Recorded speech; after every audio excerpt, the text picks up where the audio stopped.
There are stories that governments seal behind layers of bureaucratic silence. There are accounts so unsettling, so difficult to categorize within the comfortable boundaries of what we think we know about human experience, that the people responsible for documenting them simply stop. They redact. They classify.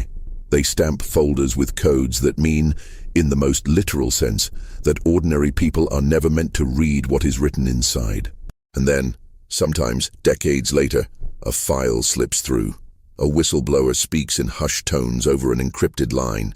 A researcher stumbles across a reference that shouldn't exist in a footnote that was never meant to be published. And suddenly, the wall has a crack in it. What you are about to hear is drawn from those cracks. This is not a story about conspiracy in the dramatic Hollywood sense of the word. It is something quieter than that, and because of its quietness, far more disturbing. It is the story of individuals who survived events that should not have been survivable. Events that left traces not just on their bodies, but on the documentation surrounding them. Classified documentation. Medical files sealed by executive order. Testimony transcripts that were pulled from public record within hours of being entered. 21 specific details across multiple cases that were recorded, verified by the people present, and then buried so deliberately and so completely that finding them required years of cross-referencing, source cultivation, and in some cases, extraordinary personal risk. We will get to those details. Every single one of them, but first you need to understand the world these survivors inhabited before everything changed. Because the horror of what happened to them is not just in what they experienced.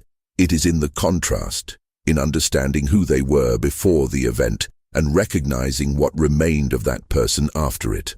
Let us begin in the autumn of 1987, in a place that most Americans have driven past without a second thought. A stretch of federal highway in the high desert of Nevada, where the sky at night is so vast and so genuinely dark that the stars do not twinkle. They burn. They burn with a steadiness that feels almost intentional, as though the universe is watching with particular interest whatever unfolds beneath them.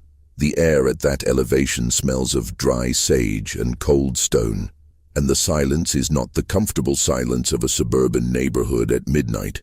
It is a pressure. A weight, the kind of silence that makes the human nervous system quietly insist that something is listening. His name, for the purposes of this account, will be rendered as Thomas A. A convention established not for dramatic effect, but because, as we will come to understand, the use of his full name in any publicly accessible document has been a matter of active suppression for nearly 4 decades. Thomas was 34 years old in the autumn of 1987. He was, by every measurable account, an unremarkable man, and he would have been the first to say so with the particular self-deprecating warmth of someone who had made peace with that fact. He drove trucks, long-haul freight, primarily agricultural equipment, and processed goods moving between distribution centers in the interior West. He had been doing it since he was 22, had logged close to 1 million miles on American highways, and knew the desert roads of Nevada and Utah the way a musician knows a familiar piece of music, not just the melody but the texture, the spaces between the notes. He had a daughter named Claire, who was 9 years old, and who, according to the friends and family members who were interviewed in the years that followed, was the organizing principle of his entire emotional universe. He had photographs of her taped to the dashboard of his cab. He called her every night from truck stop payphones, and the conversations were always the same. She would tell him about her day at school, and he would describe the landscape he had driven through, and she would ask questions about the animals and the plants and the weather with the insatiable curiosity of a child who believed, entirely and without reservation, that the world was endlessly interesting. Those who knew Thomas say that those phone calls were audible through the walls of the truck stop diners, not because he was loud, but because of the quality of his laughter, the particular unguarded sound of a person who is completely happy in a moment. He had no criminal record. He had no history of mental illness, no documented episodes of hallucination or dissociation, no family history of psychotic disorder. His medical records from the decade prior to the event show a man in excellent physical health, good cardiovascular indicators, no chronic conditions. The minor accumulation of wear and tear that comes from a physical life lived outdoors. His employer at the time described him to investigators as the most reliable driver on the payroll, and that description was echoed, almost word for word, by the dispatcher who had worked with Thomas for 6 consecutive years. On the night of October 14, 1987, Thomas was driving eastbound on a federal route that cuts through the high desert approximately 90 miles north of Las Vegas. He was carrying a load of industrial refrigeration components destined for a distribution center in southern Utah. His manifest was in order. His logbook was current. He had stopped for fuel and coffee at a truck stop outside of Beatty, Nevada at approximately 9:40 in the evening, and the attendant there, a young man named Frank Delgado, who would later give a detailed statement to federal investigators, remembered Thomas clearly. He described a man who was alert, cheerful, and entirely normal. Thomas had made a joke about the coffee tasting like motor oil. He had paid with exact change. He had asked about road conditions ahead and been told the highway was clear. He had walked back to his truck with the easy, rolling gait of someone entirely at home in their own body, climbed into the cab and pulled out of the fuel station at approximately 9:55 p.m. He was found on the same stretch of highway at 4:17 a.m., 7 hours later. The truck was parked, not broken down, not wrecked, but deliberately, carefully parked on the shoulder of the road with the hazard lights engaged. This detail, the hazard lights, would become one of the first in a long chain of elements that investigators found impossible to reconcile with any coherent explanation, because the hazard lights require a conscious, deliberate action. You have to press the button, and whoever had pressed that button had done so with a degree of presence of mind that suggested, at minimum, an awareness of the situation. And yet, the truck driver who found him was a woman named Rosalie Cheng, running a northbound route from Las Vegas to Reno with a load of textiles. She had been driving for approximately 3 hours and was alert, as she later testified, because she always drove the high desert stretch with particular attention. The roads were good, but the wildlife crossings were unpredictable, and she had learned from experience to keep her eyes moving. She saw the hazard lights from a distance of roughly half a mile and began to slow as she approached, expecting to find a mechanical breakdown, perhaps a driver waiting for roadside assistance. What she found instead was Thomas, standing outside his truck on the shoulder of the road. He was standing perfectly still, facing west, away from the road, away from the truck, facing the open desert. He was not wearing his jacket, despite the temperature having dropped to approximately 38 degrees Fahrenheit. His hands were at his sides. Rosalie later described the quality of his stillness as the most disturbing element of the scene. Not the stillness of someone lost in thought, not the frozen posture of someone in shock, but something she struggled to articulate across multiple interviews. Like a parked car, she said finally, in her third interview, like a thing that had been switched off and left there. She pulled over and approached him, and this is where the documented record begins in earnest, because Rosalie Cheng was the kind of person who paid attention, who noticed details and held on to them, and who, in the years that followed, would prove to be one of the most consistent and credible witnesses in a case that desperately needed both. She called out to Thomas from a distance of about 20 feet, and he did not respond. She moved closer, to within arm's reach, and she touched his shoulder, and he turned, slowly, with the careful, deliberate movement of someone navigating in the dark. He turned, and he looked at her, and she would spend the rest of her life trying to describe what she saw in his face. He was there, she said. I mean, his body was there. His eyes were open, he was looking right at me. But there was nobody home. It was like looking at a photograph of a person instead of a person. Something was missing that I don't have a word for. Thomas was not physically injured in any way that was immediately visible. He had no cuts, no contusions, no signs of having been in any kind of physical altercation. He was, as far as Rosalie could determine, completely physically intact. What he was not doing was speaking, He was not responding to questions. He was not giving any indication that he recognized where he was, or why he was there, or who the woman standing in front of him was. His eyes tracked movement. When a set of headlights swept past on the highway, his gaze moved toward it with the slow, mechanical precision of a security camera. But there was no recognition, no processing, just the raw, bare biological function of sight without the interpretive layer that transforms vision into understanding. Rosalie called for emergency services from a call box she had spotted a quarter-mile back down the road, and while she waited for them to arrive, she stayed with Thomas.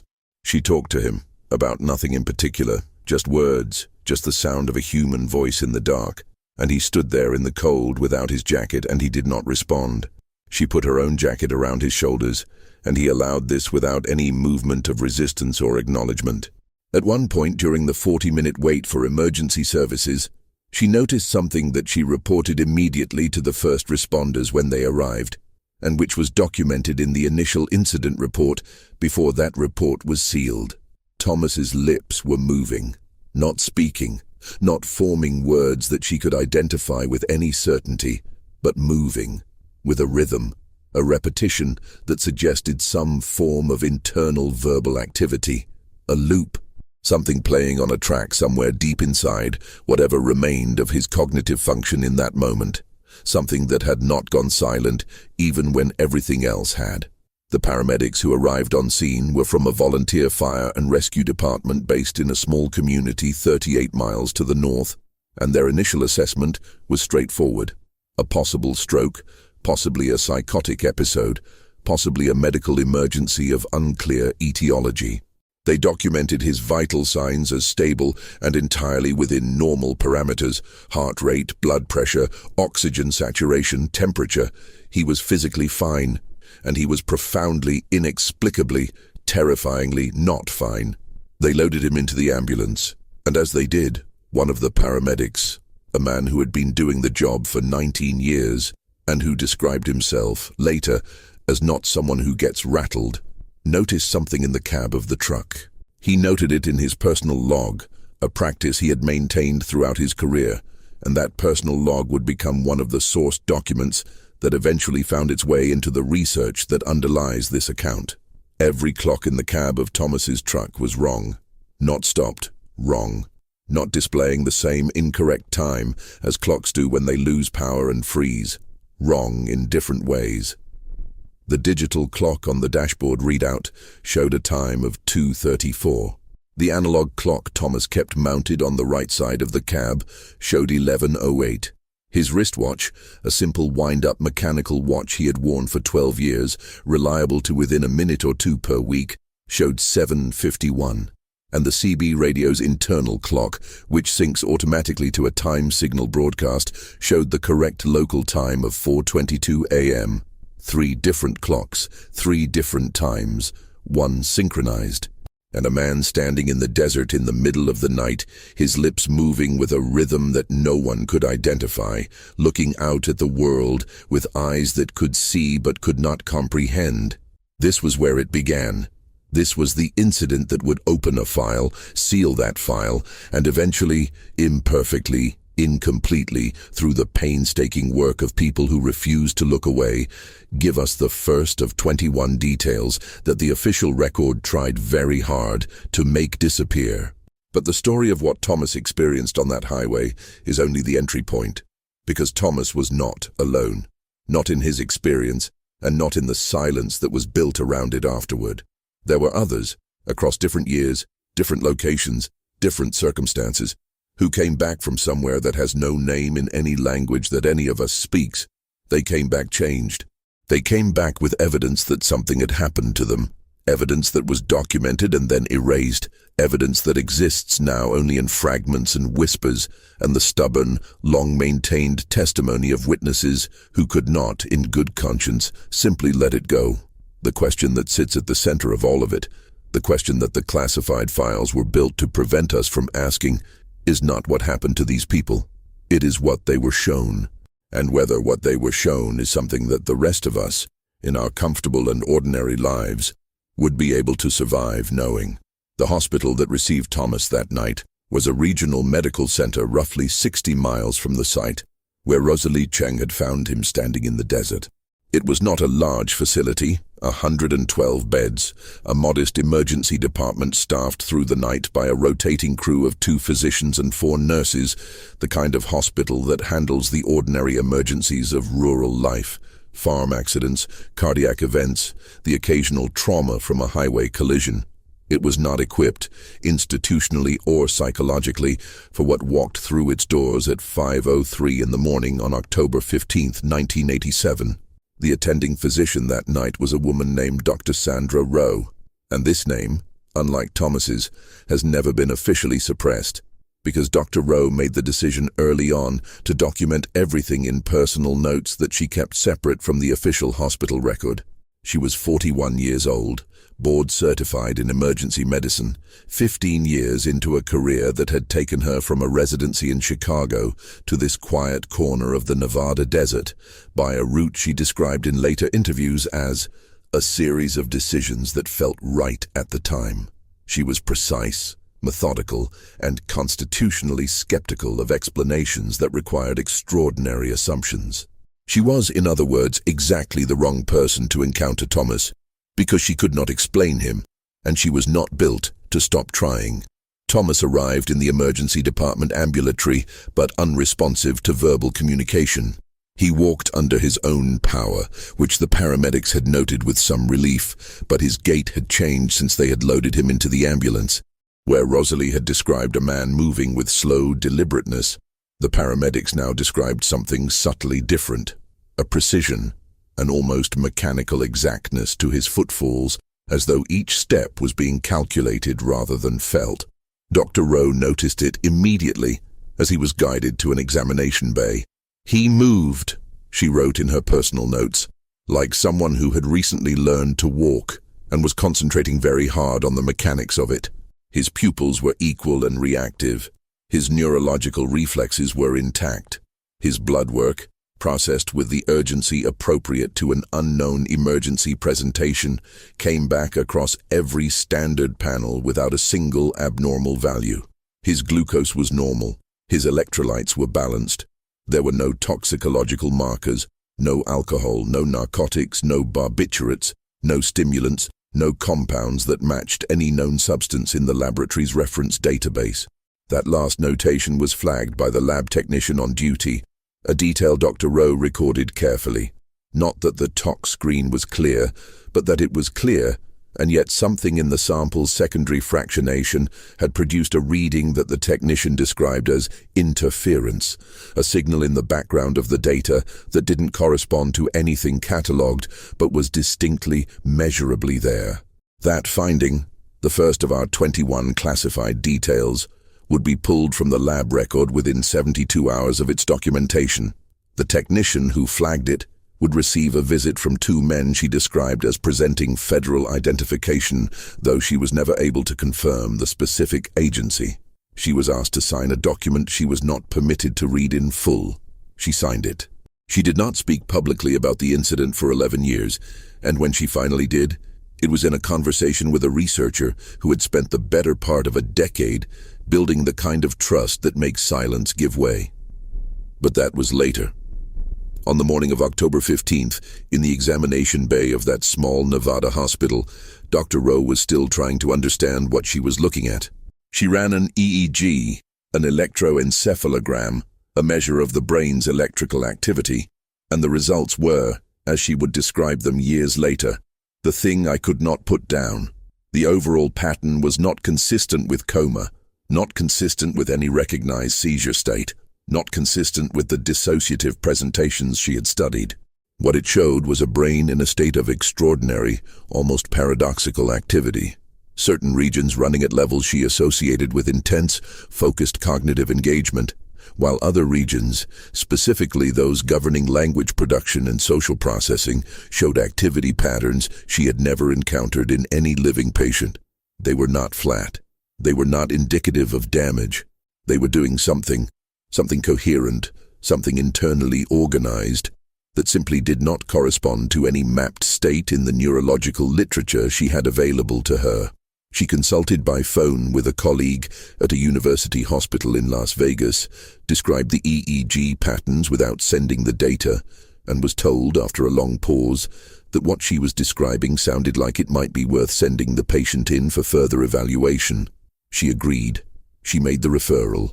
And she continued in the meantime to sit with Thomas and observe. It was during this period of observation in the quiet of the early morning hours that Thomas began to return. Not all at once, not in the way that people wake from sleep or emerge from anesthesia with a sudden blinking reorientation to the world. It happened in layers. The first layer was purely physical. He began to shiver. The absence of shivering during his time in the cold desert had been, Dr. Rowe noted, one of the more physiologically inexplicable elements of his presentation. The body's thermostatic responses had simply not been operating.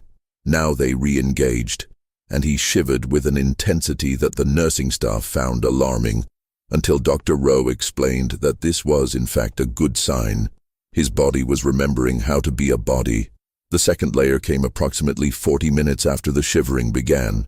He blinked, not the slow, mechanical blinking that had characterized his first hours in the facility, but a rapid, effortful series of blinks, the kind associated with someone fighting their way to the surface of consciousness. And then, for the first time since Rosalie Cheng had touched his shoulder on the highway shoulder in the dark, Thomas spoke. A single word, delivered in a voice that Dr. Rowe described as entirely wrong, not in accent or in tone, but in quality, as though the machinery of speech was being operated by someone who understood its mechanics but had not yet fully reconnected with its meaning. The word was a name, his daughter's name, Claire. He said it twice, then fell silent, then 10 minutes later said it again. And then the third layer arrived, and it arrived with a completeness and a suddenness that Dr. Rowe found almost more disturbing than his earlier silence, because there is something deeply unsettling about watching someone go from absence to full, coherent, articulate presence in the space of a single breath. One moment he was saying his daughter's name into the middle distance. The next moment he was sitting upright in the examination bay, looking at Dr. Rowe with eyes that were entirely and unmistakably inhabited again, and saying in a voice that was now recognizably his own, "I need to call my daughter. Is she okay? Has anyone called her? I need to hear her voice." Dr. Rowe, to her considerable professional credit, did not allow the relief of his return to override her clinical attention. She asked him careful, methodical questions. She tracked his responses with the precision of someone who understood that the window she was looking through might not stay open. And what Thomas told her in those first hours of his coherence was documented in her personal notes with a fidelity and a care that makes those notes, decades later, one of the most important primary sources in this entire account. He did not remember the highway. He did not remember parking the truck or engaging the hazard lights. His last continuous memory was of leaving the fuel station in Beatty, of pulling out of the lot, of the road ahead, of the familiar nighttime rhythm of a long-haul drive through the desert. And then, he said, there was light. Not darkness, not a gap, not the blank space of unconsciousness. Light. A light that he struggled to describe, not because it was beyond language, but because, he said, every word he reached for felt like a translation, as though the experience existed in a vocabulary that English had not developed, and he was doing the best he could with the tools available. The light, as best he could render it, was not external. It was not something he had seen with his eyes, in the way he saw the road or the stars or the beam of his headlights. It was, he said, more like a state, like being inside a light rather than looking at one. And within that state, he had been aware of things, not in the way one is aware of physical surroundings, but in the way, and this metaphor was his own, offered quietly and with the uncertainty of someone who knows they are reaching, in the way you are aware, in a dream, that you understand something which dissolves the moment you wake. He had been aware of a vast amount of information. He had been in the presence of something that communicated not in words or images, but in what he could only describe as direct knowing. a state in which questions were answered before they were formed, and the answers were not comforting, but they were complete.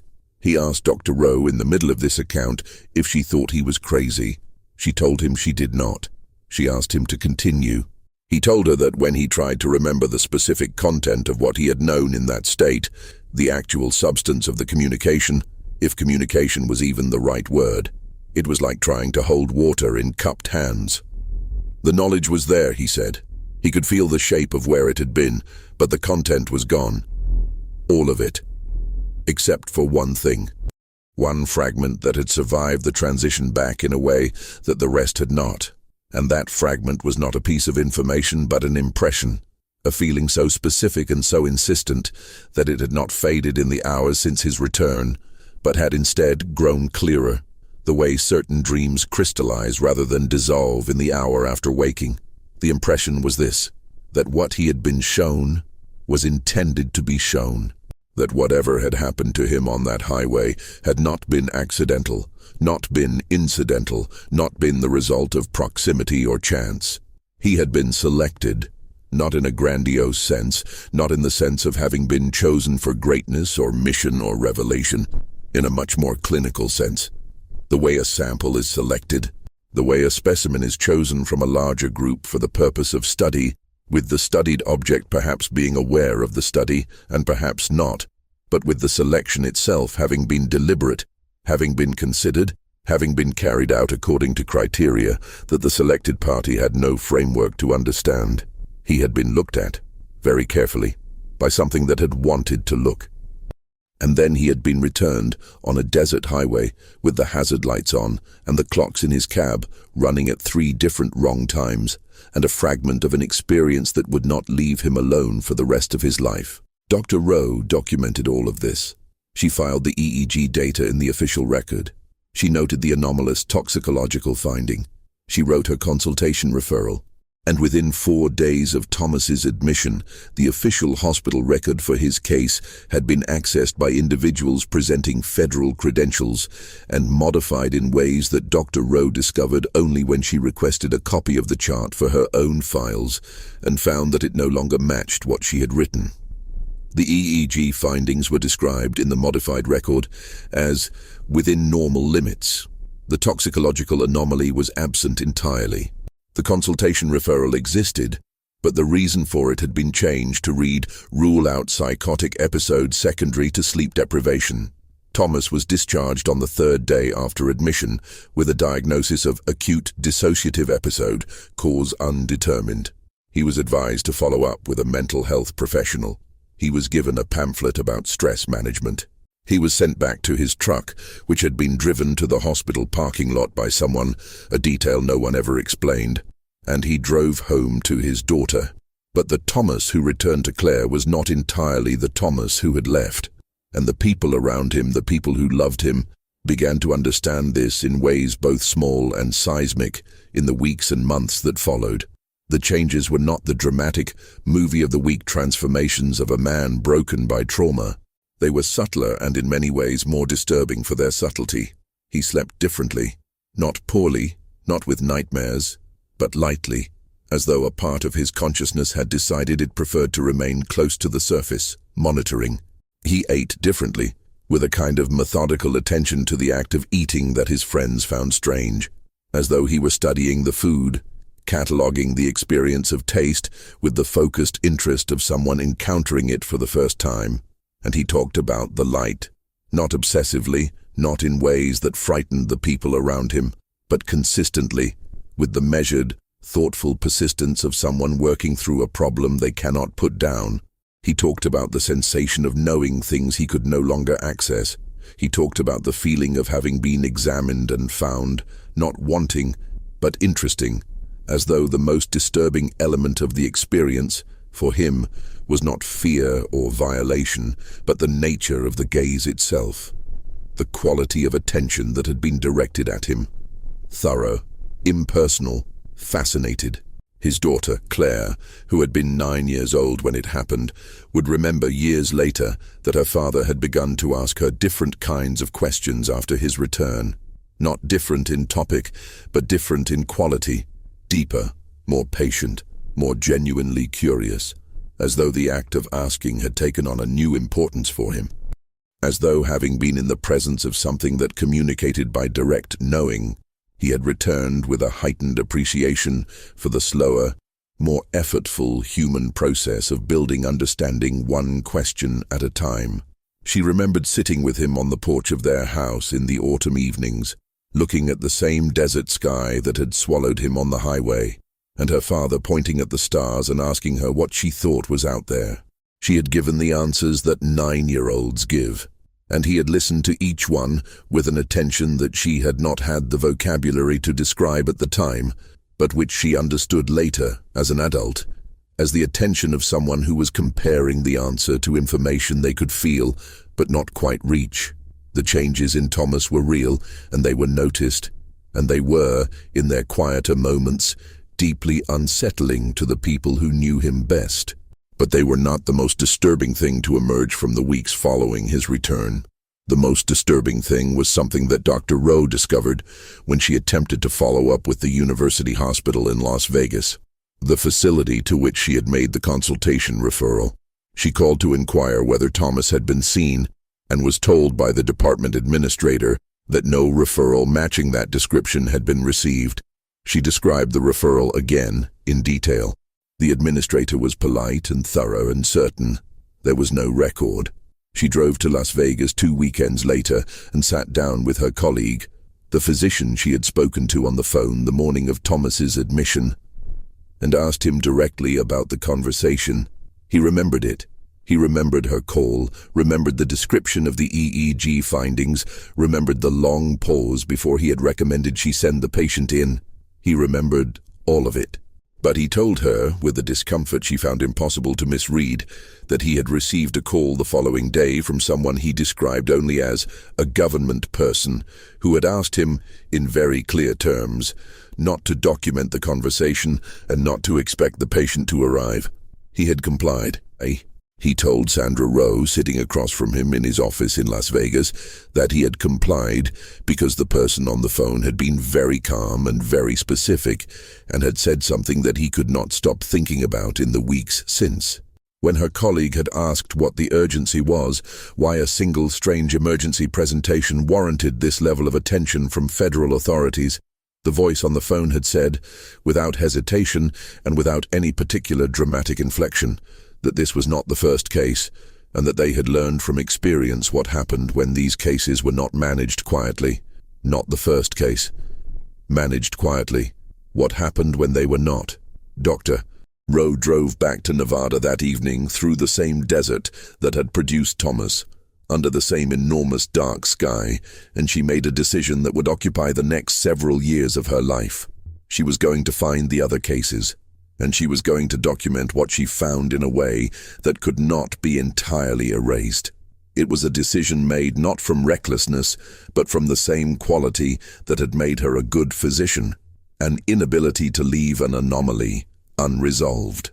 A professional and moral commitment to the idea that evidence, once it exists, has a claim on the world that cannot be entirely overridden by official silence. She did not know yet what she was walking into. She did not know about the 21 specific details that had been classified across the cases she would eventually find. She did not know about the others, the woman in Oregon, the research team in Alaska, the military personnel at a facility in the Arizona high desert who had returned from a night exercise with symptoms that made Thomas's case look almost ordinary by comparison. She knew only what she had seen with her own eyes, documented in her own hand, in the notes she kept in a locked box in her home. A man who had gone somewhere that shouldn't exist, and come back from it with his body intact and his clocks wrong, and a fragment of knowledge burning quietly in the place where something larger had briefly and completely resided. That was enough to start. Dr. Sandra Rowe was not, by nature, an investigator. She had no training in research methodology beyond the clinical, no background in the kind of lateral source-by-source excavation that serious investigative work demands. What she had was something that serious investigators will tell you is often more valuable than technique. She was someone people trusted on sight. There was a quality to her attention, a stillness, a genuine interest that was not performance, that made people who had been silent for a long time want to speak. She would need that quality, because the people she was looking for had been silent in most cases for years. Some of them had been silent so long that the silence had become indistinguishable from the rest of their lives, a permanent ambient condition they had stopped noticing the way you stop noticing the sound of traffic outside a window you've lived beside for a decade. She began, as any good physician begins, with the literature, not the official literature. She had already seen how quickly official records could be reshaped, but the peripheral literature, the journals that operated at the fringes of mainstream medicine, where the editorial standards were less rigorous and the willingness to publish anomalous case studies was correspondingly higher. She was not looking for sensationalism. She was looking for patterns, specific clinical patterns that matched what she had observed in Thomas. The dissociative episode of sudden and complete onset, the paradoxical EEG findings, the anomalous toxicological background signal, the coherent return with preserved memory of an experiential state, but absent recall of its specific content. It took her 18 months to find the first match. It was a case report published in 1983 in a small Canadian journal of neurological medicine, written under a pseudonym that she was eventually able to trace to a physician practicing in British Columbia. The case described a 47-year-old forestry worker who had been found in a state of unresponsive wakefulness in a remote section of old-growth forest in the interior of British Columbia, approximately 12 miles from where he had last been seen by his work crew. He had been missing for 31 hours. When he was found, he was physically uninjured, adequately warm despite spending what should have been a lethal night in sub-zero conditions without adequate gear, and entirely absent from his own consciousness in a manner that the report described with clinical precision but visible unease. The EEG findings were described in language so similar to Dr. Rowe's own notes that she felt, reading it in her kitchen at 11 o'clock on a Tuesday night, the particular electric sensation of a pattern clicking into place. The forestry worker, identified in the case report only as Subject B, had returned to coherence over a period of approximately 18 hours. His account of his experience was, according to the case report, consistent with a complex dissociative narrative of likely psychological origin, though certain physiological anomalies preclude a purely psychiatric explanation. And buried in a footnote on the third page of the report, in the careful, hedged language of a physician who wanted to document something without fully claiming it, was a detail about the subject's clothing upon discovery. His jacket, his work boots, and his hard hat had been found neatly arranged at the base of a tree approximately 40 yards from where he himself had been found. Arranged, the report noted, with a precision inconsistent with the behavior of a person in psychological distress. Folded, stacked, with the same careful attention to placement that Thomas had brought to the question of his hazard lights. Something in both cases had attended to practical considerations. Something had been thoughtful about the mechanics of the return. She tracked down the author of the case report, a retired physician named Dr. Alan Marsh, living outside of Victoria, British Columbia, through a chain of professional contacts that took 4 months to assemble. When she finally reached him by phone, the silence before he spoke lasted long enough that she thought the connection had dropped. Then he said quietly, "I was wondering how long it would take someone to find that paper." He had published it, he explained, precisely because he wanted it found.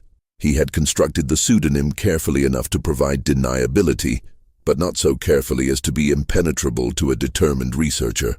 He had been hoping for 6 years that someone would be determined. Dr. Marsh had 3 cases, not 1. He had written the case report about Subject B because it was the most recent and the most fully documented, but he had encountered 2 prior cases in his career, one in 1971, one in 1978, that had presented with sufficiently similar characteristics that he had begun, years before the 1983 case, to keep meticulous private records. He had also, through his own quiet network of colleagues in remote Canadian medical practices, heard credible second-hand accounts of at least 4 additional cases stretching back to the early 1960s. He had been building, in the privacy of his retirement, a dossier that he had never quite known what to do with. What Dr. Marsh had that Dr. Rowe lacked was time and a specific piece of information that would transform the scope of her investigation entirely. Through a source he would identify only as a retired administrator of a federal agency he declined to name, Marsh had learned that there existed, within the classified archive systems of at least 2 North American governments, a file category that had been in active use since at least 1959. The category had several internal designations across different agencies and different decades, but the consistent functional description, the description that appeared in the rare moments when the category was referenced in partially declassified documents, was a phrase that had lodged in Marsh's mind with the insistence of something that refuses to be forgotten. The phrase was survivor record. Not survivor in the sense of someone who had escaped a disaster. Not survivor in the clinical sense of a patient who had outlasted a medical crisis. Survivor in a more specific, more loaded sense, the sense of someone who had been in contact with something and had come back. The category existed because the contact was not new. It had been occurring, with enough regularity and enough geographic and demographic consistency to constitute a pattern for as long as the agencies had been looking. The survivor record was the classified repository of everything that had been observed, documented, and then systematically removed from public access about those contacts and the people who had experienced them. Dr. Rowe sat with this information for a long time after her call with Dr. Marsh. She sat with the weight of what it implied, not just for Thomas, not just for Subject B, not just for the handful of cases she and Marsh had assembled, but for the larger architecture of official silence that the phrase survivor record suggested. If there was a category, there was a category size. If agencies had been managing these cases since 1959, and the evidence suggested the management had begun, not when the cases started, but when the cases started accumulating beyond the capacity of ad hoc suppression, then the number of individuals who had experienced what Thomas experienced was not a handful. It was not a dozen. The survivor record, according to Marsh's source, ran to hundreds of documented cases across North America alone, with parallel file systems maintained by at least 3 European intelligence services and, according to intelligence sharing agreements whose existence was itself classified, a coordinated international suppression effort that had been operational for decades. Hundreds of people, hundreds of Thomas A. O's standing in the dark on various highways and forest roads and mountain trails and open fields, with their clocks wrong and their eyes open and something burning quietly in the space where a larger knowing had briefly lived. The investigation expanded. It had to. The 2 physicians worked methodically, building a network of sources with the patience that the work required, researchers who had encountered anomalous cases and been warned away from them, retired military personnel who had witnessed events they were not permitted to document, medical professionals in remote locations who had treated presentations that did not fit any clinical category and had received visits from federal representatives before the ink on their charts was dry. The network grew slowly, across years, with the painstaking, unglamorous effort of people who understand that the most important work is often the least visible. And from that network came the 21 details. Not all at once. They accumulated over time, verified and cross-referenced and traced to primary sources wherever possible, documented with the rigor that the researchers understood was the only protection against dismissal. 21 specific elements of the survivor record that had been classified and never released to public knowledge. 21 data points that, taken individually, might be explained away or pathologized or quietly archived.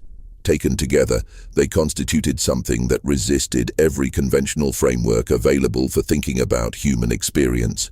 The second classified detail was physiological, and it was found consistently across cases spanning 3 decades and multiple countries. The survivors, uniformly without exception in the documented cases, showed a specific and measurable change in the ratio of certain immune markers in their blood following their return. Not an elevation consistent with infection or inflammation. Not a suppression consistent with immunocompromise. A reorganization, a rebalancing of the immune profile that immunologists who were shown the data, always without full context, described as resembling the profile of someone who had been exposed to an antigen that the human immune system had no prior record of encountering and no established response protocol for. The immune system had not been damaged or overwhelmed.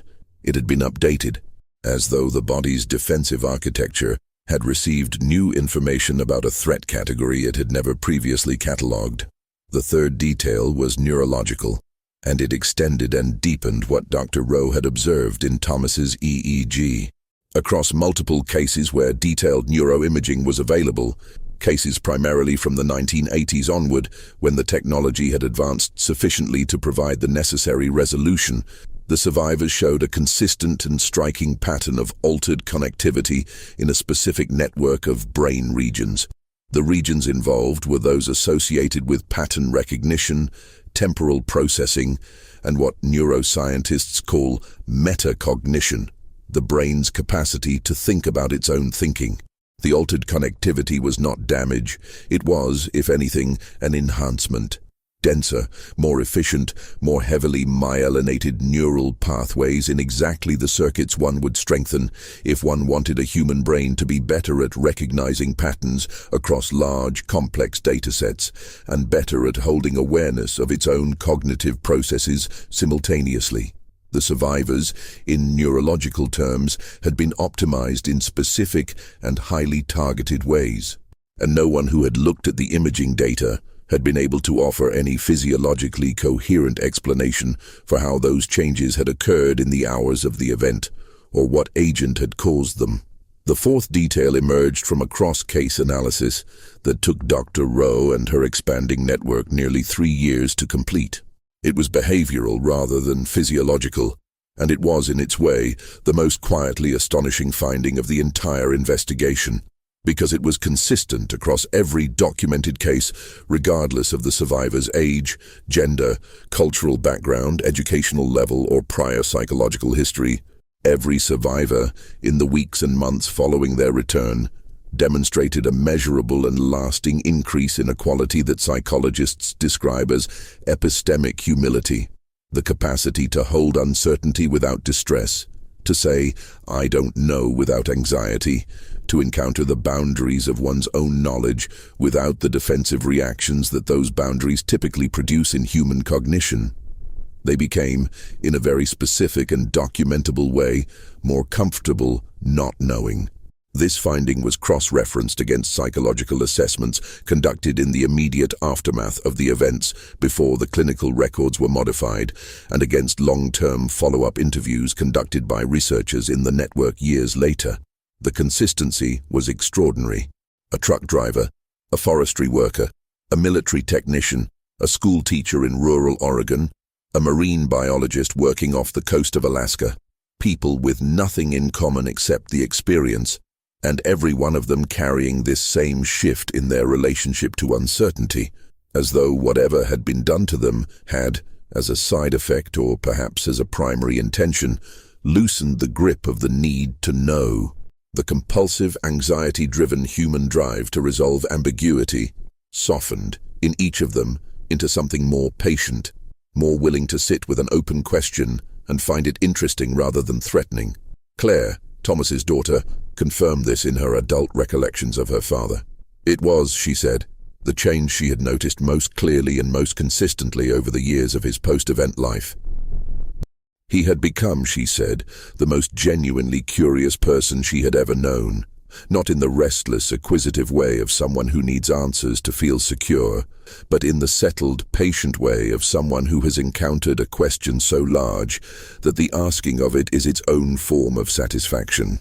The fifth and sixth classified details came from the same source, a former employee of a federal records facility who contacted Dr.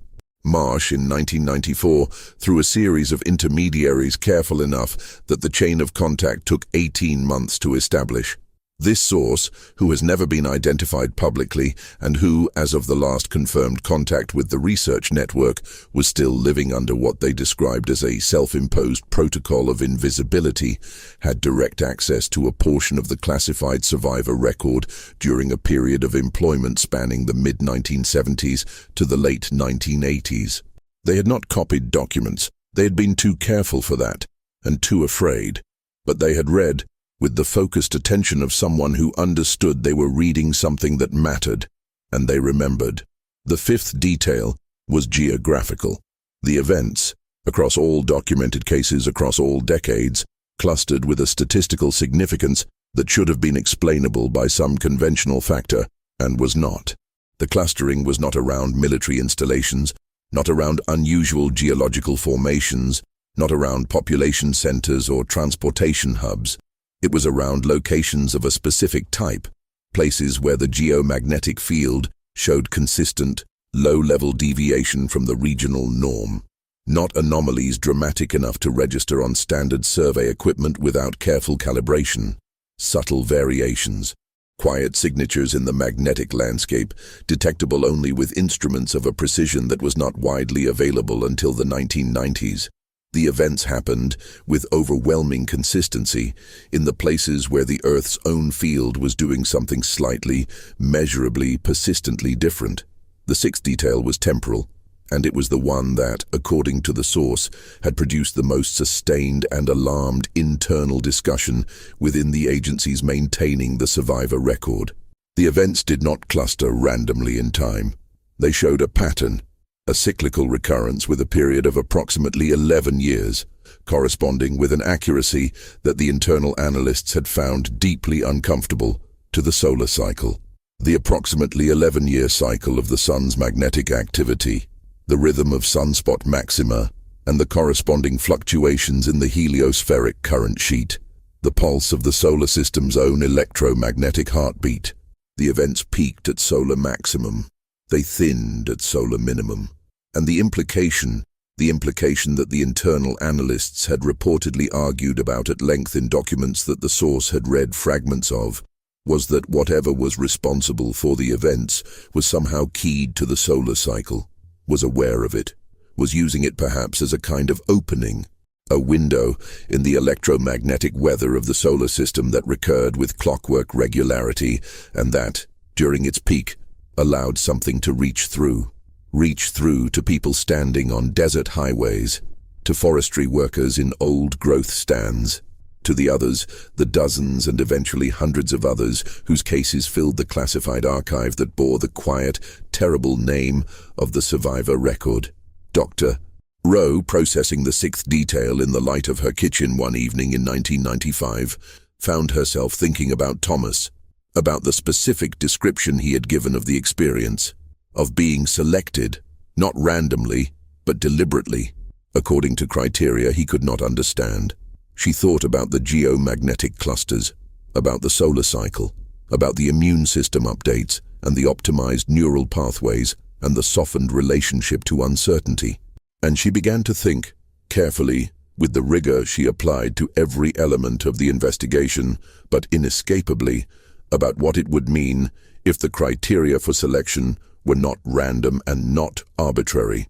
If whoever or whatever was reaching through the window of the solar maximum was choosing its subjects for reasons, was looking for something specific in the people it selected, was finding it, examining it, returning the subject with modifications, and moving on. She thought about what a researcher looks for when designing a longitudinal study of a species. She thought about what kinds of data you would want and how you would collect it, and what you would do with the subjects after collection to ensure they remained as viable as possible for future study. She thought about Thomas's immune system, reorganized around a new threat category. She thought about his neural pathways, strengthened in the circuits most useful for complex pattern recognition. She thought about his epistemic humility, his comfort with not knowing, his patience with open questions. She thought, what if those are not side effects? What if those are the point? And then she thought about the seventh detail, which the source had described last almost reluctantly, as though saving it because it was the hardest to carry. The detail that the internal analysts had reportedly classified at the highest available level, with a restriction so tight that the source had seen it referenced only once in a single document, in language so carefully chosen that its meaning required reading several times to fully land. Across the entirety of the survivor record, across every documented case in every decade and every country where parallel archives were maintained, not one survivor had died of cancer. Not one. Not in the years immediately following their event. Not in the decades of follow-up that the agencies had quietly maintained. Not in any of the long-term health surveillance records that were among the most carefully guarded elements of the archive. A population of hundreds of individuals, drawn from every demographic and geographic category, followed across lifespans that in many cases had now extended to natural death from other causes, and not a single incidence of malignancy among them. The internal analysts had not been able to explain it. They had tried. They had proposed theories ranging from the updated immune profile, the new threat category, the system primed to recognize and eliminate something it had previously missed, to more speculative frameworks that the source declined to reproduce in detail, out of what they described as a reluctance to put language to something that language was not adequate to hold. Whatever had updated Thomas's immune system, whatever had reached through the electromagnetic window of the solar maximum and looked at him with the careful, impersonal, fascinated attention of a researcher examining a specimen, it had, in the process, done something to every person it touched that no human medical intervention had ever achieved. It had made them, quietly and completely, and without exception, cancer-proof. The question that followed from that fact, the question that Dr. Rose sat with in her kitchen, the question that had apparently occupied the internal analysts in their classified discussions, the question that sits at the center of everything the survivor record contains, was not whether this was real. The data was clear enough. The question was why. Why would something engaged in a study, in the collection and examination and return of human specimens, bother to do that? Why would it improve the immune response of every subject it touched in ways that conferred a specific and enormous benefit to those subjects' long-term health? There are two possible answers, and both of them, in their different ways, are terrifying. The first is that the immune modification was incidental, a consequence of whatever process was being conducted, a kind of inadvertent side effect of an examination whose true purpose had nothing to do with human health or human benefit, a contamination, in the clinical sense, an unintended change in the sample introduced by the act of sampling. This answer is terrifying because it implies a process of sufficient power and depth that its incidental effects include the elimination of one of the most devastating categories of human disease. The second answer is that it was not incidental at all, that it was deliberate, that whatever is reaching through the solar window and selecting its subjects and examining them with such careful, organized attention is also, in some capacity and for some reason, looking after them, maintaining the sample, ensuring the long-term viability of the studied population, the way a responsible researcher ensures the welfare of the organisms under study. The way you keep something alive and healthy and available for continued observation because the study is ongoing and the subjects you have already contacted are more valuable for future comparison than new subjects would be. This answer is terrifying because of what it implies about the timeline, about how long the study has been running, about what the researchers, whoever or whatever they are, expect to find when they look again at the people they have already touched. About what they are waiting for, about what, in the electromagnetic quiet of a solar minimum, they are preparing for when the next maximum arrives and the window opens again and something reaches through it, and somewhere in a geomagnetically quiet stretch of desert or forest or open sea, another set of clocks begins to run at the wrong time. There is a particular quality to the moment when an investigation turns, when the accumulating weight of evidence shifts from building a picture to breaking one, when the framework you have been carefully constructing reveals, in a single moment of clarity, that it was always a smaller structure than the reality it was trying to contain. Dr.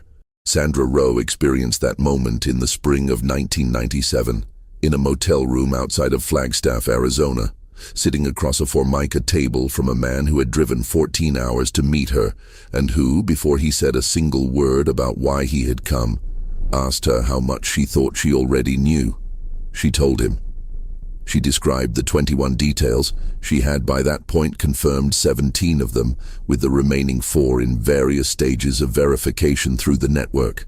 She described the geomagnetic clustering, the solar cycle correspondence, the immune modifications, the neural pathway changes, the cancer finding. She described the survivor record as she understood it, a classified archive of hundreds of cases maintained across multiple governments, representing a systematic and long-running program of official suppression of evidence relating to contact events of unknown origin and mechanism. The man listened without interrupting. He had the quality that she had come to associate with people who had been carrying difficult information for a very long time. A stillness that was not calm, but containment. He was in his late 50s, with the particular kind of physical weathering that comes from years of outdoor work in harsh climates. And he had been, she knew from the chain of contacts that had brought them together, a senior technical officer at a classified research facility in the Arizona desert for nearly 2 decades before his retirement in 1993. He had not wanted to meet her. He had been persuaded, through intermediaries, over a period of 8 months, by arguments that she had never been fully informed of, but that had apparently, in the end, been sufficient. When she finished, he was quiet for a moment. Then he said that what she had was accurate as far as it went. He said that the 17 confirmed details and the 4 she was still verifying were all real, all documented within the archive, all suppressed for the reasons she had inferred.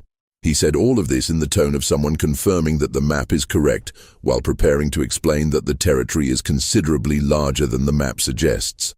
And then he told her about the facility. It had no name that was ever used in any document that could be traced. It was referenced internally by a numeric designator that changed every 3 years as a matter of standard security protocol. It was located in a section of high desert in northern Arizona that was, not coincidentally, one of the most consistent geomagnetic deviation clusters in the entire North American dataset.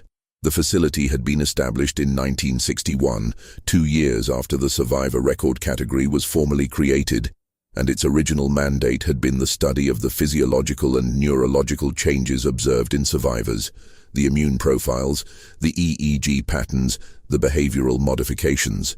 It was, in its inception, a medical research operation. A classified one, funded through channels that did not appear in any budget accessible to congressional oversight, staffed by researchers who had signed agreements so comprehensive in their scope of required silence that the agreements themselves were classified. The facility had operated on the assumption that the changes in the survivors were artifacts, consequences of the event that could be studied in isolation from the event itself. Biological data that existed independently of the question of what had produced it.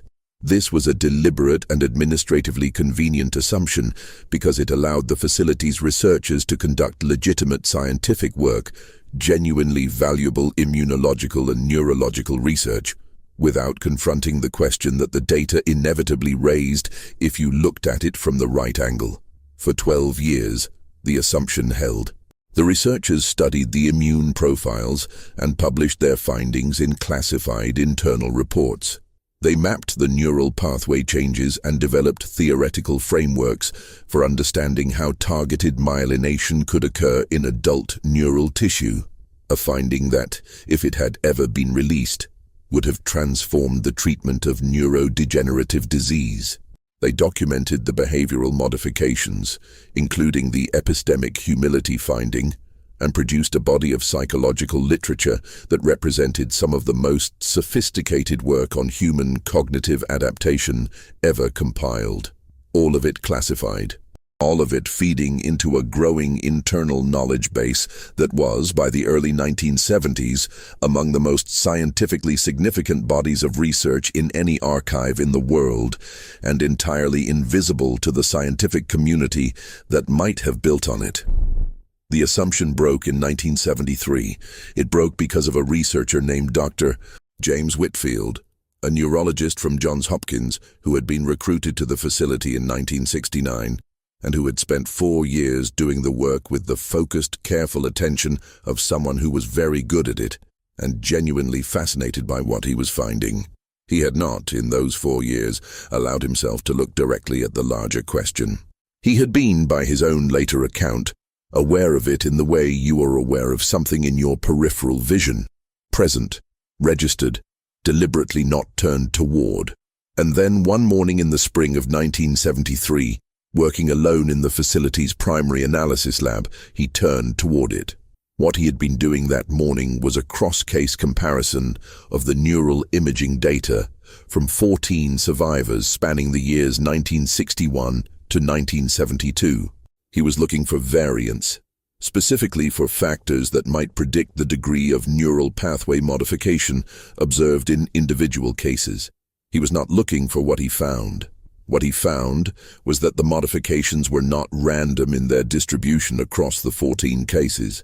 They were not simply variable expressions of the same underlying process, the way individual responses to the same drug vary within a predictable range. They were organized.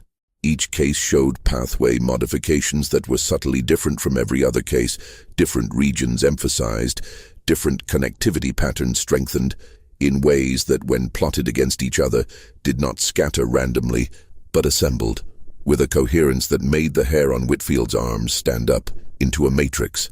A matrix is a mathematical structure.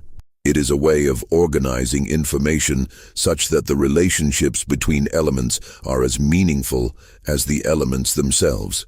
The modifications across the 14 survivors were not 14 separate instances of the same process. They were 14 components of a single coordinated structure. Each survivor's neural modifications were, in isolation, fascinating and inexplicable. Together, they were a system. They were pieces of something larger, something that required all 14 of them, in their specific and individual configurations, to be complete. Whitfield spent 3 days checking his analysis before he reported it to the facility's director. He checked it because he understood immediately what it meant and needed to be certain before he said it out loud. What it meant was this: whatever was conducting the contact events was not studying individuals. It was not collecting data on human beings one at a time, examining each specimen and returning it and moving on to the next. It was building something. It was using the neural modifications of individual survivors as components of a distributed architecture. A structure that existed not in any single person, but across the population of survivors as a whole. It was, in the most literal and precise sense of the term, networking them, creating, through the targeted modification of individual human brains, a distributed system of some kind whose function and purpose could not be determined from any single node, but might be inferable from the pattern of the whole. The facility's director, a career intelligence administrator named Colonel Harold Vance, heard Whitfield's report and then did something that Whitfield would describe, years later, as the most chilling response he had ever received to a scientific finding. Vance did not express surprise. He did not question the analysis. He sat with it for a long moment, and then he said, with the measured calm of someone confirming information they had been expecting to receive, "How many cases do you need to see the full pattern?" Whitfield had not expected the question. He said he wasn't sure. The matrix, as he had mapped it across 14 cases, seemed to have significant gaps, regions of the structure that were not yet populated. His estimate, based on the density of the populated regions relative to the apparent total structure, was that the full pattern would require somewhere between 200 and 400 cases to be complete. Vance nodded. He told Whitfield to continue the analysis. He did not explain how he had known to ask the question. He did not reveal what he already knew. He authorized an expansion of the facility's analytical resources and told Whitfield that additional case files would be made available to him from Allied archive systems within the month. Whitfield continued the analysis for 6 more years. By 1979, working with case files from American, British, Canadian, and, through a quiet bilateral agreement, whose existence was itself among the most closely held secrets in the archive, Soviet survivor records, he had expanded his dataset to 312 cases, and the matrix had come into focus. It was not complete. The technical officer sitting across from Dr. Rowe in the Flagstaff motel room was precise about this. The matrix, as of his retirement in 1993, was still not complete, but it was sufficiently filled in that its overall structure was legible, and the structure was not what anyone at the facility, including Whitfield, had anticipated. They had expected something that would tell them about the watchers, about the entities conducting the contact events. They had expected the matrix to be, in some sense, a message, a communication, an attempt to transmit information to humanity through the distributed medium of modified human neural tissue. What the matrix appeared to be was a filter. The technical officer explained this slowly, with the care of someone who has thought about how to make a very difficult concept accessible and is not entirely confident they have solved the problem. A filter, in the engineering sense, is a system that selects for certain types of input and allows those inputs to pass through while blocking or modifying others. A filter on a camera lens changes what kind of light reaches the sensor. A filter in an audio system passes certain frequencies and attenuates others. A filter in a water treatment facility selects for what comes out the other end, based on criteria built into its architecture. The distributed neural matrix, assembled piece by piece across the modified brains of hundreds of human survivors, built over decades of careful and systematic contact events, appeared to be a filter of this kind. A system designed to select for a specific type of cognitive or perceptual input. Not a message, not a communication, not an attempt to tell humanity something. A mechanism, a device, built within the existing hardware of human consciousness that would, when it reached some threshold of completion, begin to operate, begin to filter, to allow through into human perception and human cognition something that the unmodified human nervous system was currently unable to receive. What that something was, what the filter was designed to let through once it was complete, was the 18th classified detail, and it was the one that the technical officer said had produced, within the facility, the only genuine moment of collective institutional breakdown he had witnessed in 20 years of working in a classified environment. Not alarm, not debate, not the careful bureaucratic management of a difficult finding. Breakdown. A period of weeks in which the researchers, who had been shown the full analysis, stopped doing their work and sat in the facility's common areas and said very little and ate very little and, in 2 documented cases, requested immediate transfer to non-classified postings and were denied. The 18th detail was this. Based on the architecture of the matrix and the specific perceptual pathways it was designed to interface with, the technical and scientific staff at the facility, including Whitfield, including the facility's director, including the consultants brought in to review the analysis, had reached a consensus conclusion about the nature of what the filter was designed to receive. It was not electromagnetic. It was not chemical.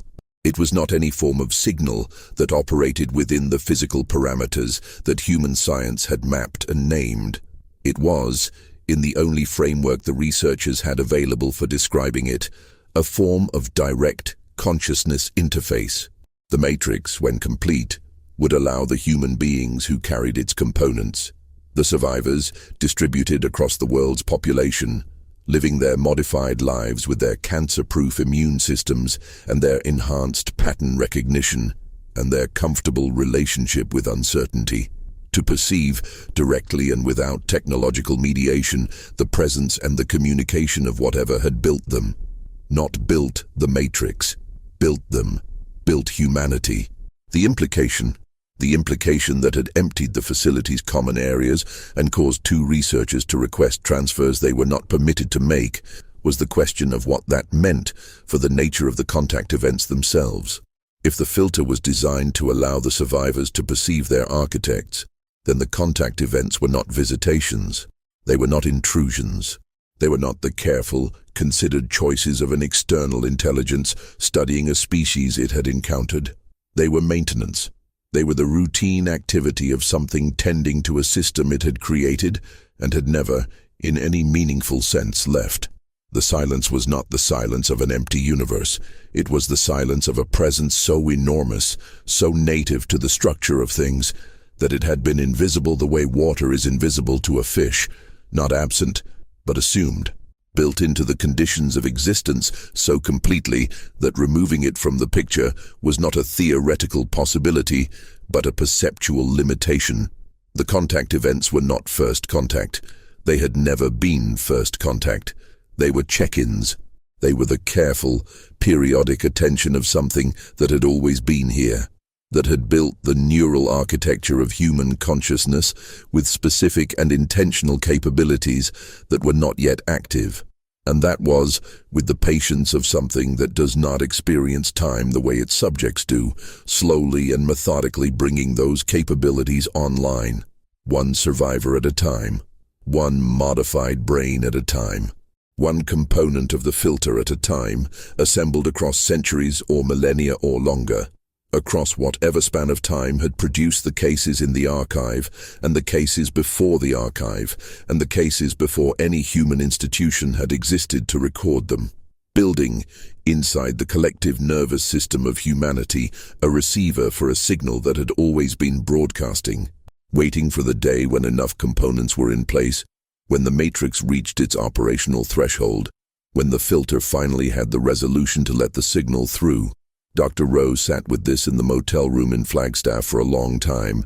After the technical officer finished speaking, the afternoon light had shifted while he talked, moving across the wall in the slow, particular way of desert light, and the room had the quality of a space in which something important had been said and could not be unsaid. She asked him 2 questions. The first was how close the matrix was to completion. He told her that as of his retirement in 1993, the facility's best estimate, based on the density of the populated regions and the projected rate of new contact events at the current phase of the solar cycle, was that the matrix was between 63 and 71% complete, that the remaining components would require, at the observed rate of contact events across solar cycles, between 100 and 150 years to assemble, that there were people alive now who carried components of it, that there were people alive now who did not, and whose grandchildren might, and that there were people alive now who would be alive when it was finished, if the immune modifications meant what the cancer data suggested they meant about survivor longevity. The second question she asked was whether anyone at the facility had considered what it would mean for the survivors, for Thomas and Subject B and the forestry worker and the school teacher and the marine biologist and the hundreds of others who carried the components inside them, to know what they were carrying. Whether anyone had asked what it meant, ethically, to maintain the silence. The technical officer looked at her for a moment before answering. He said that the question had been raised. He said it had been raised by Whitfield, formally and in writing, in 1981, in a memo that had been classified at the highest available level and that, to his knowledge, had never received a formal response. He said that the institutional answer, the answer embedded in the continued operation of the archive and the continued suppression of the survivor record, was clear enough without ever being stated directly, that the decision had been made somewhere in the administrative hierarchy of the agencies maintaining the archive, that the survivors did not need to know, that the disruption to their lives, to their families, to their sense of self and world, of knowing what they carried and what it was for, outweighed whatever ethical claim they might have to the information. He said this in the tone of someone who had disagreed with the decision for a very long time and had not had the power to change it, and had eventually decided that the only thing he could do was find someone who might be able to put the information somewhere it could not be entirely erased. He said he did not know if what he had told her would make any difference. He said he had to hope that it would, because the alternative of a world in which hundreds of people walked around carrying components of something they would never understand, modified by something they would never be told about, tended by something that had never asked their consent, was not a world he was willing to simply accept without making some effort, however small, to put a crack in the wall. He drove away in the early evening, back into the desert, and Dr. Rowe sat in the motel room for a long time after his taillights disappeared. She thought about Thomas. She thought about the phone calls to Claire, the laughter audible through truck stop walls, the man who had driven 1,000,000 miles through the American desert and known it like music. She thought about what he carried now, inside the neural tissue of his modified brain. She thought about what it would mean to tell him. Outside the window, the desert sky was doing what desert skies do at dusk, burning through its register of oranges and reds and a deep, bruised purple that sits at the edge of darkness like a held breath. And somewhere in the geomagnetically quiet stretch of high desert that the technical officer's facility occupied, instruments were recording the subtle, persistent deviation in the Earth's own field, the quiet signature of a place where the conditions were right, where the window, when the solar maximum returned, would open again, where something would reach through, as it always had, as it always would, and do its careful and patient and incomprehensible work. Thomas A. turned 60 in the autumn of 2013. His daughter Claire threw him a party in the backyard of her house in a small city in southern Utah, under a sky that was, as desert skies reliably are, extravagant in its indifference to human occasion, vast and blue and so deeply itself that the people gathered beneath it seemed, in the best possible way, very small. There were grandchildren by then, 2 of them. Both girls, both possessed of the same insatiable curiosity about the world that Claire remembered from her own childhood, and that Thomas had cultivated in her with the particular patience of a man who had learned, in the most direct and irreversible way imaginable, that the world was worth being curious about. He sat with them on the grass in the afternoon light and answered their questions about the sky and the stars and the animals and the distances between things, and the quality of his attention was, as it had always been since his return, the quality of someone for whom no question was too small to deserve a real answer. He was healthy, extraordinarily, almost anomalously healthy for a man of 60 who had spent his working life in the physical demands of long-haul trucking. His most recent medical checkup, conducted by a physician who had no knowledge of his history or the classified file that bore his anonymized designation, had produced results that the physician described as remarkable. Cardiovascular health consistent with a man 15 years younger. No chronic conditions, no inflammatory markers. An immune profile that the physician had noted with professional curiosity but no particular alarm, as unusual in its configuration, organized in a way that didn't match standard reference ranges, but that showed no signs of pathology, just difference. Just a body running a slightly different operating system than the one it had been born with, one that had been quietly and completely better ever since the autumn night when everything had changed. He had never been told what he carried. He had never been told about the matrix, about the filter, about the distributed architecture assembled across hundreds of modified human brains. He had never been told about the facility in the Arizona desert, or the classified archive, or the 21 details that the survivor record contained. He knew what he had experienced. He had lived with the fragment of it that survived the return for 26 years, turning it over in his mind, with the patience of someone who has made peace with the fact that certain questions will not resolve in a human lifetime. He knew that something had happened to him. He knew that something had looked at him with extraordinary care and returned him changed. He knew, in the wordless way that the experience had impressed itself on him, that the change was not damage, that whatever had been done to him had been done with a form of attention that was not malevolent, not indifferent, but something for which human language has not yet developed the right word, something between care and purpose, between tenderness and utility, the way a parent's attention to a growing child contains both love and intention simultaneously and cannot be cleanly separated into its components. He did not know that this impression was correct. He did not know that it had been verified in the classified literature of the facility by researchers who had approached the question from the outside with instruments and analysis and arrived at the same conclusion by an entirely different route. He did not know that his comfort with not knowing, the epistemic humility that had settled into him like a permanent weather change in the weeks after his return, was itself a modification, a deliberate adjustment to his cognitive architecture installed by something that understood, better than he could, what he would need in order to carry the rest of his life well. Dr. Sandra Rowe knew. She had known for 16 years by the time of Thomas's 60th birthday, and the knowing had shaped those years in ways that were difficult to describe cleanly. She had continued the investigation. She had compiled the full 21 details, verified and cross-referenced and documented with the rigor that she understood was the only thing standing between the information and the oblivion that the archive's keepers had always intended for it.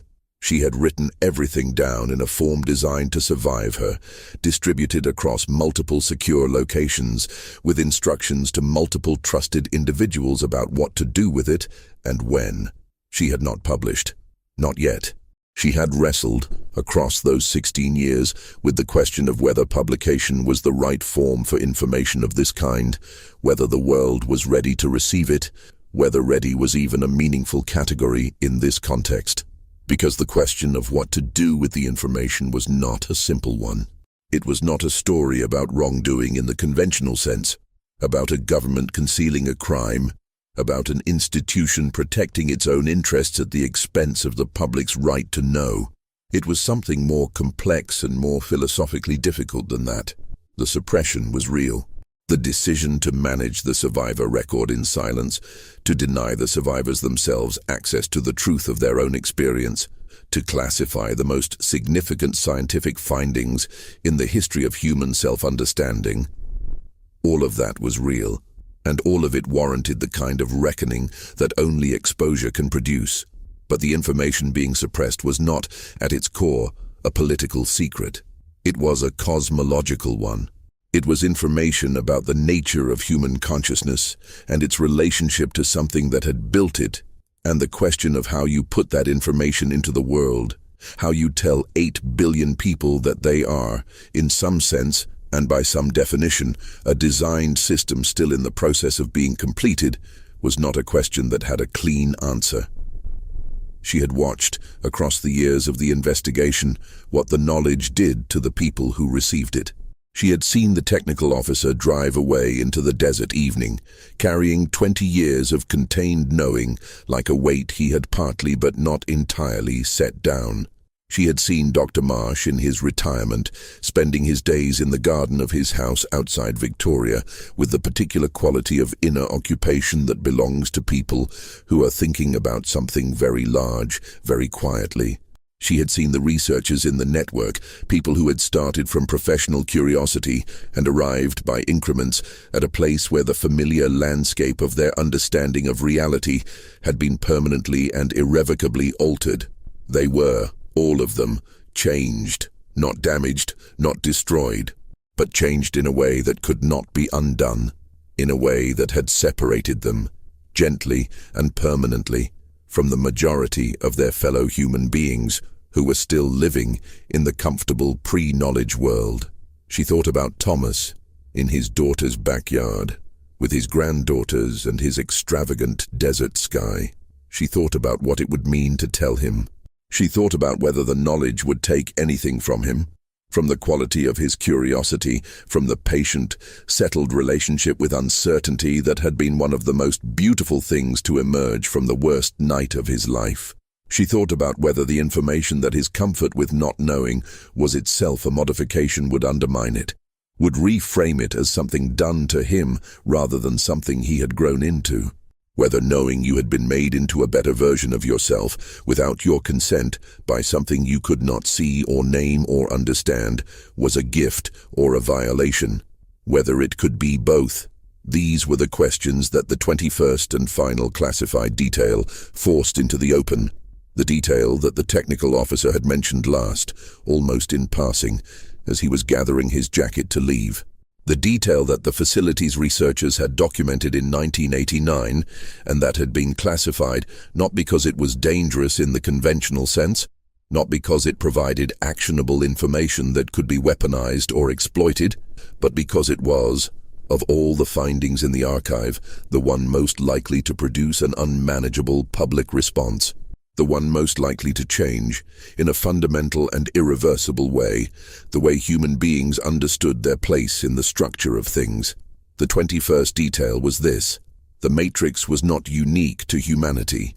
The distributed neural architecture being assembled across the modified brains of human survivors, the filter being built, component by component, across the collective nervous system of the species, had a signature. A structural signature, the way a piece of music has a signature, the way a design has recognizable characteristics that identify its author. And that signature had been detected in the facility's analysis of the available data in the fossil record. Not in human fossils, in fossils from periods long before the emergence of Homo sapiens. The same architectural signature expressed in the neural organization of species that had lived and flourished and passed from the earth millions of years before the first human brain had formed its first thought. The assembly had been done before. The filter had been built before, in different hardware, in different nervous systems, in the neural tissue of species whose names we have given to the bones we find in stone. Built to completion, presumably. Brought to the threshold where it became operational, where the signal came through, where whatever the contact events were building toward was finally, in some previous chapter of the planet's biological history, achieved. And then those species were gone. Not violently, not catastrophically in every case, gone in the way that chapters end, having served, perhaps, whatever purpose the completion of the matrix served. Having received, through the filter built within them, whatever the signal carried. Having been, in the fullest sense of the word, fulfilled. The question of what came after fulfillment, of what happened to a species when the receiver was complete and the signal came through and the thing that had always been broadcasting finally made full contact, was the question that the facility had not been able to answer. The fossil record told them the before and the during. It did not tell them the after, because the after had left no bones. Whatever the completed species became, or wherever they went, or what the completion of the matrix meant for the individual beings who carried its final components, that information was not in the rock. It was not in any archive. It was, as far as anyone had been able to determine, genuinely unknown. A blank space at the end of a very long story, into which the human species was, with the slowness of geological time and the steadiness of the solar cycle, inexorably moving. Dr. Sandra Rowe retired from emergency medicine in 2003 at the age of 57 and spent the years that followed in a house in the New Mexico high desert. Not by accident. She had chosen the location knowing what she knew about geomagnetic signatures and had confirmed, with equipment she had acquired through the research network, that her property sat squarely within a deviation cluster. She had never experienced a contact event herself. She did not know whether this was a matter of timing, of the solar cycle, of some criterion for selection that she did not meet. She had made peace with not knowing, in the way that people make peace with the limits of their own experience, not easily, not completely, but functionally. With the kind of acceptance that is not resignation but realism. She lived with the information she had gathered, tended the investigation's documentation, and thought, in the long evenings of the desert, about the questions that had no answers. She thought about the species in the fossil record. She thought about what it must have been like, if it was like anything. If the beings who carried the final components of a previous matrix had anything like interior experience in the way humans do, to be the last piece, to be the individual in whose modified brain the pattern reached completion, to feel, perhaps, the filter engage, to receive, for the first time in the history of that species, the signal that had always been broadcasting. She thought about whether it was terrifying. She thought about whether it was beautiful. She thought about the word that Thomas had used 26 years after his night on the highway, when he had described for a researcher in the network, not Dr. Rowe, but a trusted associate who had spent an afternoon with him in the ordinary setting of a coffee shop in southern Utah. the feeling he still carried from the event, the single word that had remained constant across every description he had ever given of it, from the first halting account in Dr. Rowe's emergency department to the considered, seasoned articulation of a man who had spent a quarter-century living with an experience that had never fully resolved. The word was recognition, not shock, not violation, not awe in the overwhelming, destabilizing sense. Recognition. The feeling, he said, of something being confirmed that you had not known until the moment of confirmation, that you had always believed. The feeling not of encountering something alien, but of being reacquainted with something native, something that had been present in the structure of your experience all along, beneath the ordinary surface of days and roads and phone calls and coffee and the faces of the people you love. Present the way the ground is present beneath everything you have ever walked on, so constant and so foundational that you stopped registering it as a feature of the world and simply moved through it as the condition of movement itself. He had been shown something that the rest of us, in our unmodified state, cannot quite see. And what it had shown him was not frightening and not alien.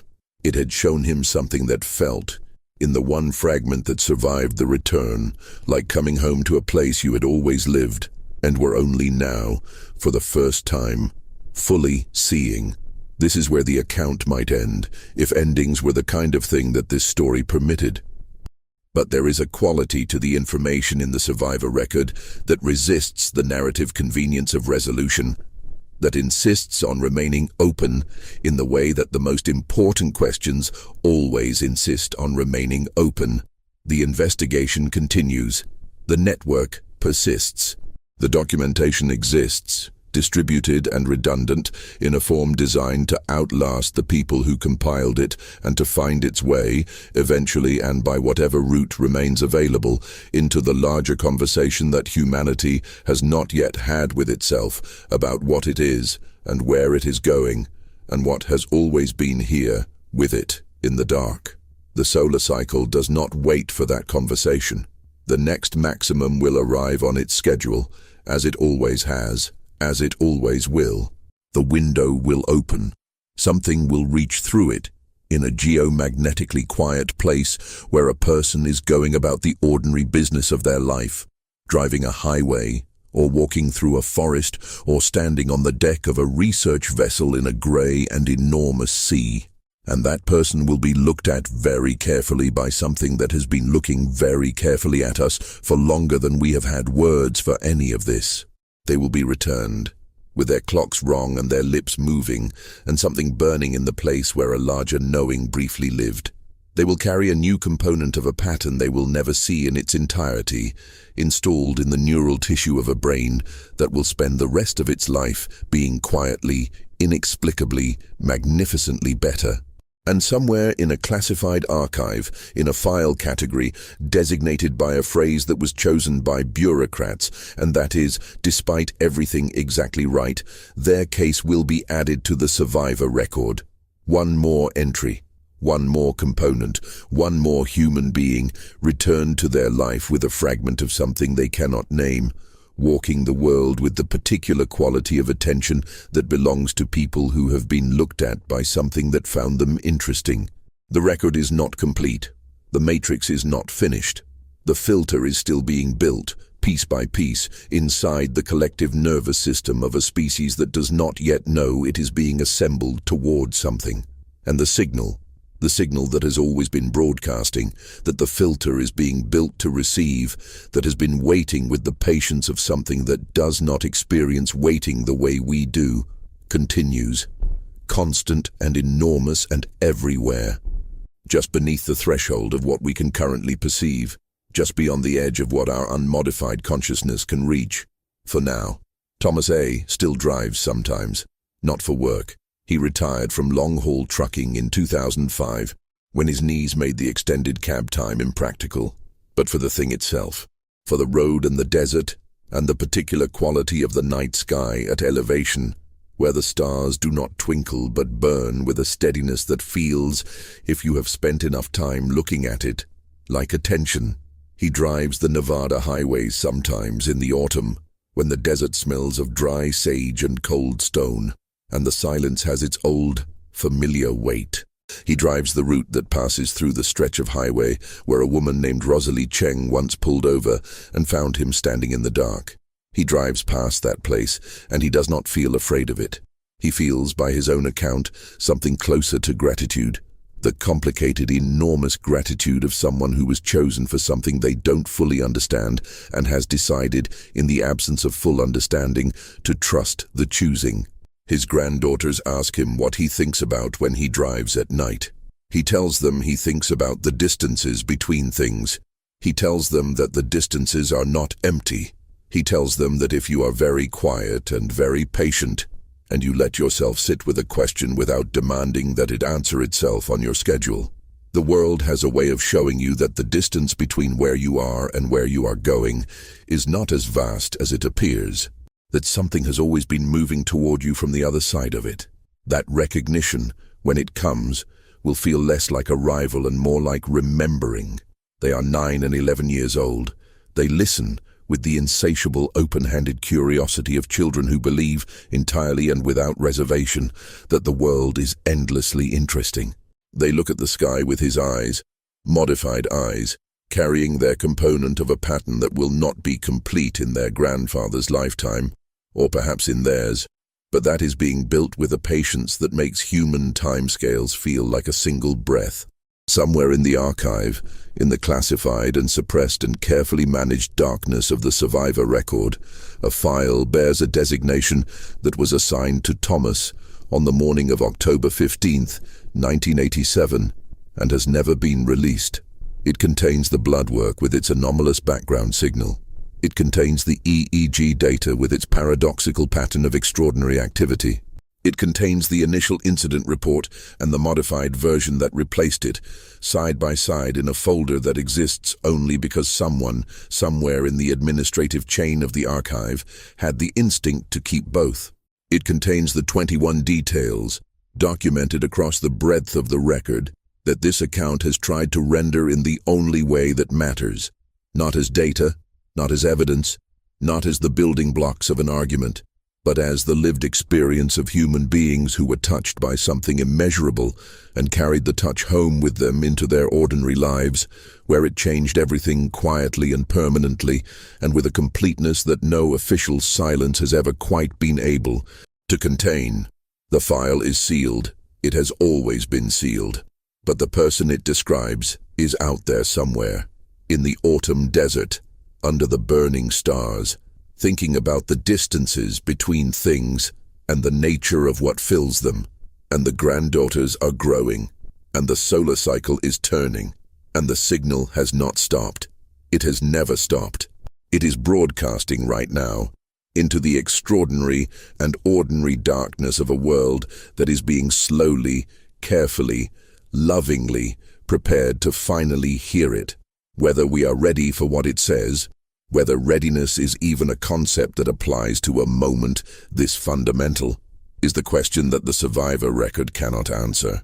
It is the question that sits at the end of all 21 classified details, after the data and the analysis and the investigation and the long, painstaking work of refusing to look away.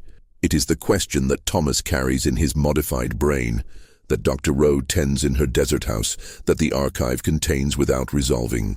The question that the species is approaching, component by component, solar cycle by solar cycle, survivor by survivor, with the slowness of something being built to last.